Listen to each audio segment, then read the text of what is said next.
Hello and welcome to our weekly boxing chat here on Sky Sports News. I'm Andy Scott. I'm joined by Gary Logan and a man who had a big win at the weekend. It's Richard Riakporhe. Richard, great to see you. Thank you for joining us. Before we get to that win, a dramatic night in Manchester, we're delighted to say that we're joined by another guest on Zoom. It's WBO cruiserweight world champion Lawrence "The Sauce" Okolie. Lawrence, great to see you. Where in the world are you, first off? I'm currently in Florida. It's usually sunny. Today it's not that sunny, but you get the picture. Yeah, you brightened up our screens, no doubt. You will have been told that Richard Riakporhe is in studio today. Before we get you two to have a chat with each other, we know that you're planning your ring return against David Light. Are you in training camp now? Yeah, I'm training, just doing what needs to be done day by day to make sure I go in and keep this win streak going. Richard is here. Did you watch his performance at the weekend against a former opponent of yours, Krzysztof Glowatsky? I did. I watched the whole show. Great show. Good performance from Richard. I mean, obviously he stopped past his best Glowatsky, but still great performance. Showed a lot of power. And for the first time, you mentioned your name post-fight, and I saw on your Instagram that you were happy that he had found his confidence.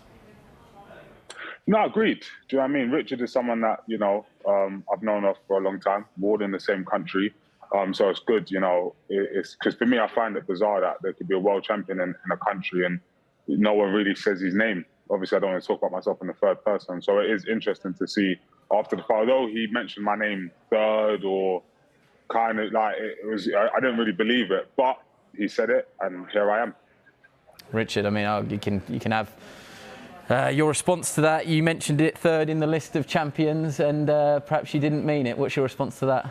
To be honest, there's been another occasion where I've actually asked Lawrence personally myself, let's fight. This is from back in the uni days. You know, when I was going uni, I wasn't even professional, so it's not. It's just a fight. You know what I mean? It's nothing. You know, out of the norm. I'm used to this. I like fighting, so. You know, I don't know why he's coming with. This is the first time I called his name and I've conjured up confidence all of a sudden to do this. You know, it's not that deep for me. You know. So you would want to fight him next? Is that fair enough? I mean, I know you want a world title. Lawrence is a British world champion. It feels like a fight that should be relatively easy to make if Lawrence can get past his mandatory and David Light. Absolutely. It'll be great for the fans.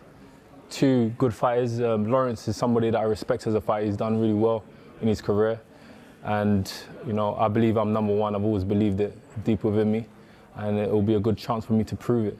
So as long as the business is right, you know, it'll be great to have another title as well, because we can make a big unification fight. But let's just see how it goes. I can see Lawrence shaking his head there. What's your message to Lawrence on camera one? You can speak directly to him. You don't even need Gary and I. Yeah. You know, to be honest, it's never been like back and forth confrontational between me and Lawrence. It's just, you know, I feel like it's mutual respect. You know, if I'm wrong, you can say something, Lawrence.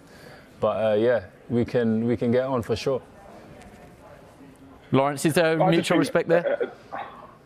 No, listen, I respect every fighter. I respect the skills that he's got. However, as soon as someone says they want what you have, your belt, your name, knock you out, there's no way that I can play it off. I'm not one of those fighters, you know. As soon as I hear someone say my name, as my track record shows, I'm ready to go. I think it's good that he's said my name in a post-fight interview after a good win. I think it's definitely respect. However, there's no way that someone can come and say that they want a world title from me and I'm going to sit here and pretend to be their friend. We're not friends. Well, there's respect. There's a lot of mutuals that we know, but at the same time, like and even just like I'm number one and business. I've heard this before from other people. It's either you want a world title, or you want good business. It's like, of course, there's a middle ground between the two. But at the same time, I remember when I was coming up looking for a world title, my energy was never, oh, if the price is right, oh, if the business is good. It's just, I want to fight. Like, don't say I'm a fighter and then say if the business makes sense. Just say, oh, F it, like I can beat Lawrence and I want to go. And like, You have to bear in mind we're my prize thing fighters, and it's all about business. You know, the reason why you're not with Matchroom no more, it was because of business issues, same as 258 contractual issues. So, you know, there's a big element to it. You know, you have to admit. So we have to talk business. It's business. sure. Then obviously the fighting. Sure, obviously we're gonna fight. Fighting's fine, isn't it? Lawrence, you've got a world title, Richard hasn't, so on paper you're a level above, but do you see him as a level below you at the moment? Well, obviously, I'm number one. And outside of Richard, I just think, for some reason in this weight class, it just makes me laugh. And it's almost forcing me up to go up to heavyweight, because it's like, I look and I see other champions, I'm in their DMs, I'm at them, I'm talking to them, and all I ever hear is excuses. Oh, if the money's right, oh this, oh that, and it just leaves me in a position where it's like, I'm not some like unbelievable, like never seen before talent. So it's like, champions should fight champions, and then contenders should be dying to fight champions. That's the energy that I'm on. And I've been on it, and that's why I am a level above, because I'm actually able to say, F all this other, forget all the other stuff. I just want smoke. But I'm sure Richard's someone who's not scared. He's not afraid. I don't think he looks at me and says, Lawrence is unbeatable or whatever. He believes in himself, in his skills, in his training, in his power. But unfortunately, I just don't think it's going to be enough the day that me and him fight each other. But that's my opinion, and the only way to find that out is to actually get in the ring and make it happen. The only way to find out is for the two of you to meet. So do you believe, Richard Riakporhe, that this year you can fight Lawrence Okolie? Yeah, 100%. We can make it happen, for sure, for sure. And Lawrence, do you believe, my final question to you, that should you take care of the business you need to take care of, that you could meet Richard in an all-domestic world title clash later this year? Not 100%. I just think, I don't know why it has to be later this year. Put it this way, listen. I want to hear an official call out right now from Richard if he's up for it. I want to, because I didn't feel the one that he did the other day. I want to believe him right now, so that when I'm going to training, I'm thinking, you know what? After I beat my mandatory, that's one that we can make next if none of the other champions want a unification. Well, look, I'll leave the stage to you. Richard, your final message before we let Lawrence go. You know, he's asked you to call it out. We'll make it happen. You know me, Lawrence. You know, I'm a fighter, and that's what I do. I was born to fight, so we can make it happen this year. If you're on it, I'm on it. You know, we don't need to go back and forth and banter. Let's just make it happen this year. Simple. Brilliant. Well, thank you for being so respectful to each other. Lawrence, enjoy that Florida weather, even though you say it's no sun today, but thank you for joining us live on Sky Sports News. Thank you so much. Good luck to everyone. Gary, it's easy when they take care of it themselves. You can just sit back here and have a cup of tea. That was all the right side of the line. Very respectful between the two of them. Very amicable. Listen, do you believe it can happen? I do believe it can happen. Listen, they're on the same. Listen, normally big fights, as we found out with Spence and Crawford, they don't happen because of political TV allegiances or whatever. There's no problem with that for this fight. They're both with the right promoter. The right promoter wants to make this fight.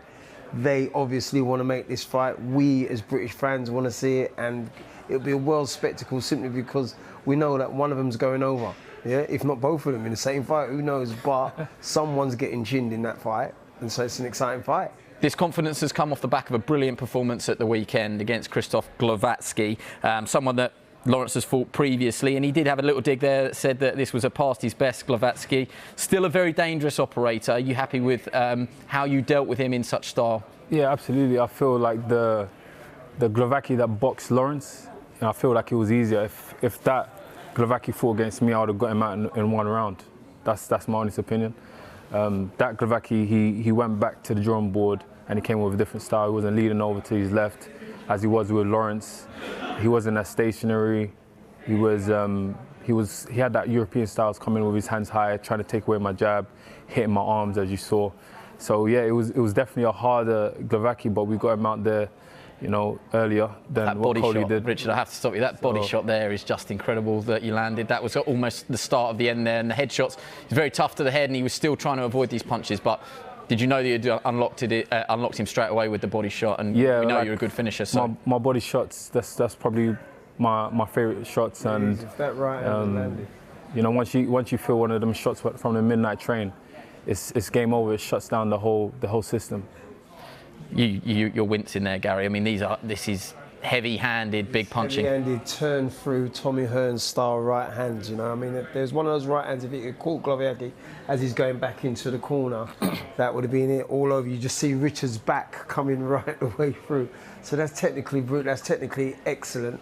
What I did like as well, just before he nailed Gloviaki again, he was very poised. As Gloviaki's punching at Richard, you could see Richard trying to ride the shots. And calmness under pressure kind of thing. Yeah, calmness under pressure. Controlled him with the lead hand, extended the lead hand, and then dropped the bombs on him, you know? So, yeah, he's really improved. He's poised. He's a deeper thinker than I ever thought he was. I just thought he was slow. When he used to come to the gym, he was definitely slow on time. When he used to come for sparring, he was definitely very slow on time. But Can't dig him out for his timekeeping now, live on air. You know, he's more than made up for it. You know, the improvements are there to see with him and Angel that they've made together as a team. And this fight, I'm really looking forward to. What about the main event of the weekend? I know Liam Smith has come out and said, you know, I proved you all wrong, that I could do it.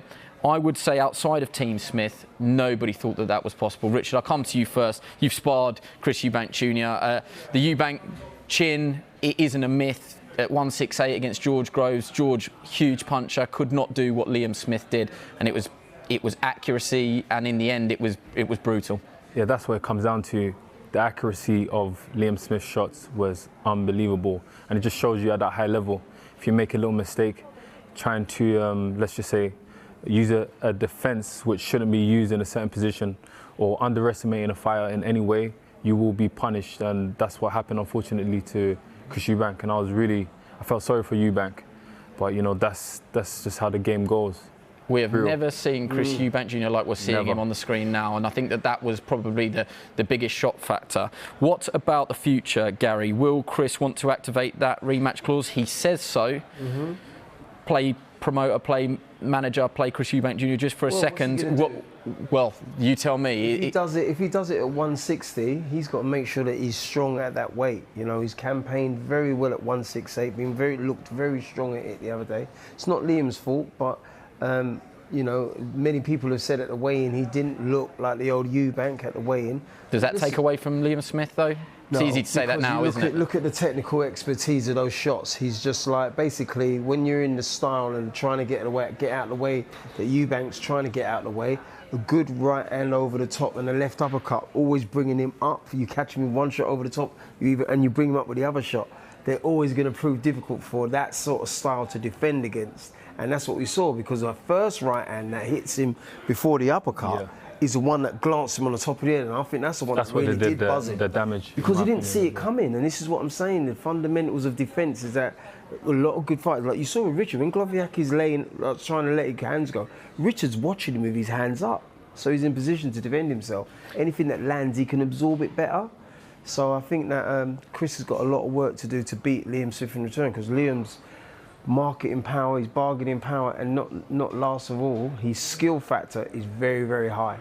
Let me just rattle through a couple of the results before we run out of time. Josie Parker perhaps didn't get the explosive result, you know, the explosive statement that he wanted to against a very game Jack Massey, former opponent of yours. That's credit to Jack Massey, but probably not what Parker wanted in terms of a heavyweight statement. Of course, you know, he wanted to come back with a bang and a knockout win just to set notice for the heavyweight division. But unfortunately, Jack Massey, he came to put up a real fight, and he came to fight, you know, and to win. And he made a great account of himself. I always knew that Jack Massey is going to be tough for anybody, and he hasn't fought he hasn't fought a lot of other cruiserweights in the domestic scene apart from me. But I know firsthand from my experiences that he's a very, very tough man, and he actually comes to fight. So I knew it was going to be quite tough. Plus, he's faster, 15 stone, 2 stones lighter than Parker. So I always knew there was going to be an issue with speed and stuff. So yeah, it was great for Jack Massey, but not too great for Parker. But he got the job done, which is the most important thing. Exactly, winning is all that matters. 30 seconds before I let you go, Gary. So I just want to one quick answer on Fraser Clark and one on Esserman Congo. Fraser got a man out there who had never got out there before, and Eko and Chris, it didn't disappoint, but what a fight, two halves. Such a good fight, and it really was a fight at two halves. Just going into the 7th round, I had Chris leading, but you know, Eko just worked his way back into the fight, did what he had to do, got his head underneath Chris's chin, kept Chris on the ropes, kept applying pressure. Big 11th or decisive 11th and 12th rounds, let alone the 8th round that he clearly did buzz Chris. Chris showed us that he can take a great shot. He showed us lots of technical improvement, as we said, going into the fight. And so it makes for a really good return. I hope they do get return on. Brilliant. Well, thank you both for coming on. Richard especially, thank you very much for joining us, and thank you for that chat with Lawrence Okolie. That is it for this week. My thanks to both of you. Remember, the Toe to Toe podcast will be available later today. Another night of live boxing is coming very soon with Adam Azim have us all over. Let me do that again. Will Adam Azim have us head over heels once again?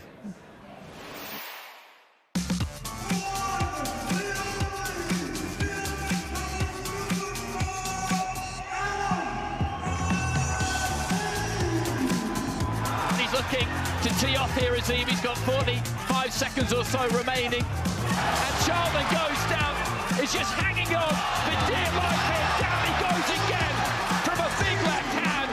He's got to do anything he can here. Just get up a tree, hide behind a rock, stand in the tall grass, do something. The